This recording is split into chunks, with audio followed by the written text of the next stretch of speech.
Hello, my name is Irene Mayesa. I'm giving my Organizational Management Theories presentation for Poll 493, Principles of Public Administration, and this is for Cal Baptist University.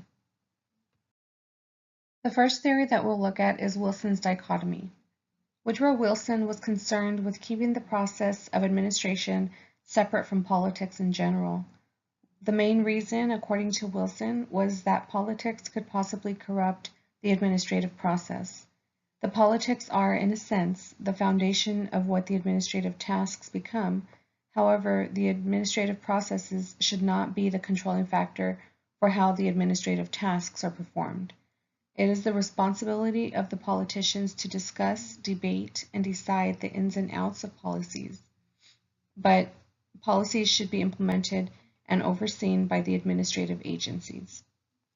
According to Wilson, keeping the two functions separate would prevent political influence in the day-to-day conduct of government.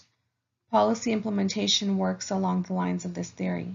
Public managers and nonprofit organizations are left to decide the details of particular programs that are passed down through legislation during policy implementation. For example, a local government might be allowed a grant for public health education. The grant doesn't detail exactly how and where the funds should be allocated, but the public or nonprofit agency must report back a detail of how the funds were used.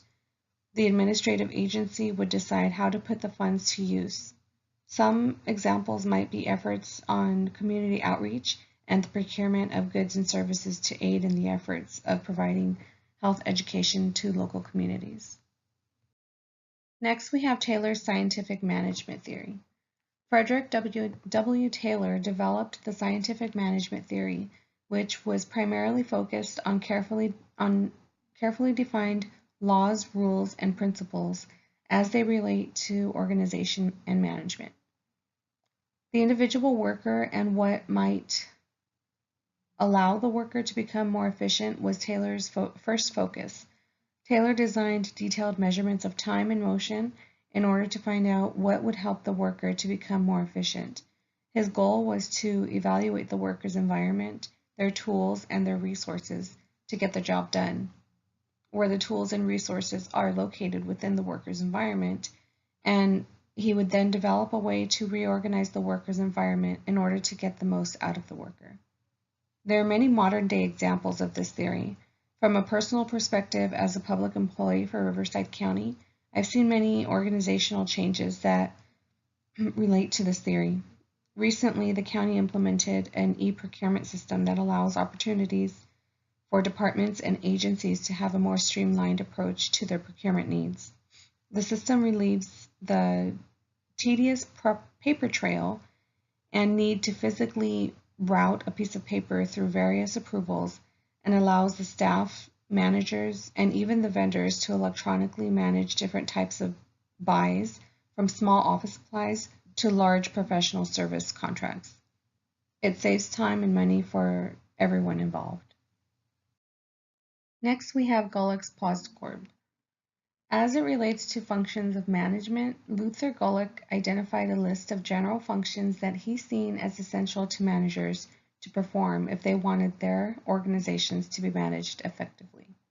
Gulick's list of functions, in terms of the acronym POSDCORB, included planning, organizing, staffing, directing, coordinating, reporting, and budgeting. The planning function involves efforts by managers to prepare themselves and their organization for an effective move into the future and not simply focusing their attention on the present.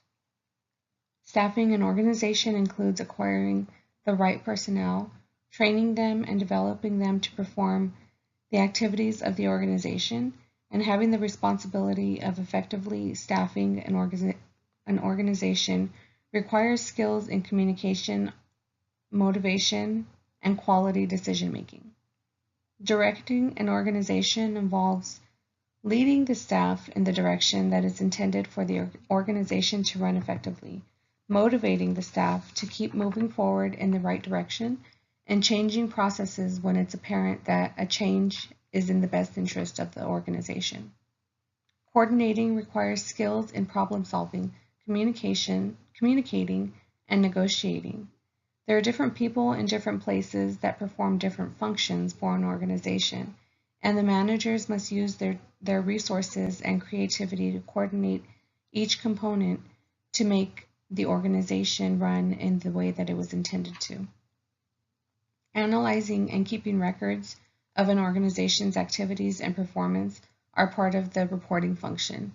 It allows and ensures that the organization displays accountability by reporting back the results of their efforts to officials, constituents, or other parties that the manager should report to. Reporting allows the organization to analyze performance and progress, identify problems or possible improvements for the organization. The budgeting function requires skills in managing an organization's resources, especially their financial resources. Many organizations must develop ways to secure funding for a program or allocate funding in the best way that allows the program to be effective. Human resource agencies in public and nonprofit organizations are able to meet most, if not all, of these functions in today's organizations. Next, we have Weber's bureaucracy. Max Weber's bureaucracy focused on hierarchy within large-scale organizations. His theory identified characteristics such as solid structures to divide the organization's jobs and responsibilities based on rules and regulations, management having the authority based on these rules and regulations to direct and assign staff to perform tasks related to their duties, acquiring individuals who are qualified to perform and work toward constant and ongoing accomplishments of their tasks, not just hiring somebody for who they know, a hierarchy or organizational chart that follows various levels of authority. Within those levels, each level of authority oversees or supervises its preceding level. Make sure that there is sufficient record keeping and record retention within management, allowing for consistency and accountability. And professional training is mandated for the office management. And finally, the mindset of viewing the task of working within a bureaucracy as your primary and full-time job. These characteristics make up the strict discipline and control in a bureaucratic structure organization. One modern-day example of a bureaucratic organization might be a military base. There is a base commander that oversees the base and its various units, unit commanders that supervise their units, officers within those units that supervise smaller squadrons, and so on. Each member is trained from the moment that they enlist to perform tasks for their specific military occupation, and many of them seek a long-term commitment within the military, so their job and their work is consistent and ongoing. Next, we have Follett's leadership. Mary Parker Follett's human relations theory was based on the individual worker and how each individual can come to the table to provide ideas and input on finding solutions to problems. Her focus was power with and not power over. She recognized teamwork as most effective, and that when a manager gives direction or orders, they should do so in a manner that presents themselves as part of the team rather than as an individual directing their own ideas to a solution.